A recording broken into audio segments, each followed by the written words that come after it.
ಎಲ್ರಿಗೂ ನಮಸ್ಕಾರ. ಈ ವಿಡಿಯೋ ತುಂಬ ಸೋಷಿಯಲ್ ಮೀಡಿಯಾದಲ್ಲಿ ವೈರಲ್ ಆಗ್ತಾ ಇದೆ. ಇದು ಏನಪ್ಪ ಅಂತಂದರೆ, ಒಂದು ಮಂಗ ಹುಟ್ಟುತ್ತಲೇ ತನ್ನ ತಾಯಿಯನ್ನು ಕಳೆದುಕೊಳ್ಳುತ್ತೆ. ಆವಾಗ ಅಲ್ಲೇ ಇರುವಂತಹ ಬೇರೆ ಮಂಗಗಳ ಹತ್ರ ತನ್ನ ತಾಯಿಯ ಪ್ರೀತಿಯನ್ನು ಪಡ್ಕೊಳ್ಳೋಕೆ ಬರುತ್ತೆ. ಆದರೆ ಯಾವ ಮಂಗವೂ ಸಹ ತನ್ನ ಹತ್ರ ಸೇರಿಸ್ಕೊಳ್ಳಲ್ಲ.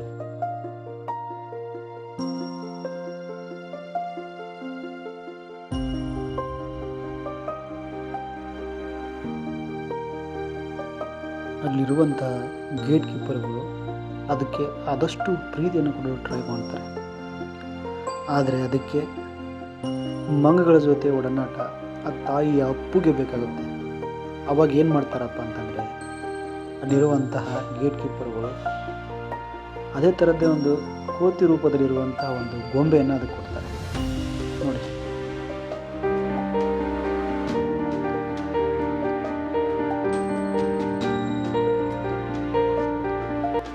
ಮನುಷ್ಯರೇ ಆಗಲಿ ಅಥವಾ ಪ್ರಾಣಿಗಳೇ ಆಗಲಿ, ತಾಯಿ ಪ್ರೀತಿ ಎಷ್ಟು ಮುಖ್ಯ ಅಂತ ಈ ವಿಡಿಯೋ ನೋಡಿದ್ರೆ ಅರ್ಥ ಆಗುತ್ತೆ. ಆ ಪ್ರಾಣಿ ಅದನ್ನು ಎಷ್ಟು ಒಂದು ಹಚ್ಕೊಂಡ್ಬಿಟ್ಟಿದೆ ಅಂತಂದರೆ, ಈ ಬೇರೆ ಯಾವುದೇ ಮಂಗ ಹೊಡೆದ್ರೆ ಹೇಗೆ ತನ್ನ ತಾಯಿ ಹತ್ರ ಹೋಗಿ ಬಚ್ಚಿಟ್ಕೋತಿತ್ತೋ, ಹೀಗೆ ಎದೆಯನ್ನು ಅಪ್ಕೋತಿತ್ತೋ, ಅದೇ ಥರ ಈ ಮಂಗ ಮರಿ ಇದೆಯಲ್ಲ, ಆ ಗೊಂಬೆಯನ್ನು ತನ್ನ ತಾಯಿ ಎಂದೇ ಭಾವಿಸಿ ಯಾವುದಾದ್ರೂ ಮಂಗ ಹೊಡೆಯಕ್ಕೆ ಬಂದರೆ ಅದನ್ನು ಹೋಗಿ ಅಪ್ಕೊಂಡು ಗಟ್ಟಿಯಾಗಿ ಅಪ್ಕೊಂಡು ಅದರಲ್ಲಿ ಬಚ್ಚಿಟ್ಕೊಳ್ಳೋಕೆ ಪ್ರಯತ್ನ ಪಡುತ್ತೆ.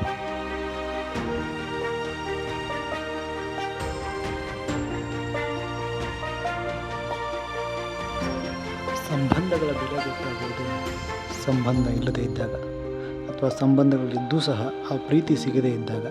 ಇದನ್ನೆಲ್ಲ ನೋಡಿದಾಗ ಜನರಲ್ಲಿ ಇನ್ನೂ ಮಾನವೀಯತೆ ಇದೆ ಅಂತ ಅನಿಸುತ್ತೆ. ಆದರೆ ಇದು ಬರೀ ಸೋಷಿಯಲ್ ಮೀಡಿಯಾಗೆ ಮಾತ್ರ ಸೀಮಿತ ಆಗಬಾರ್ದು, ಎಲ್ಲರ ಜೀವನದಲ್ಲಿ ಅಳವಡಿಸ್ಕೋಬೇಕು.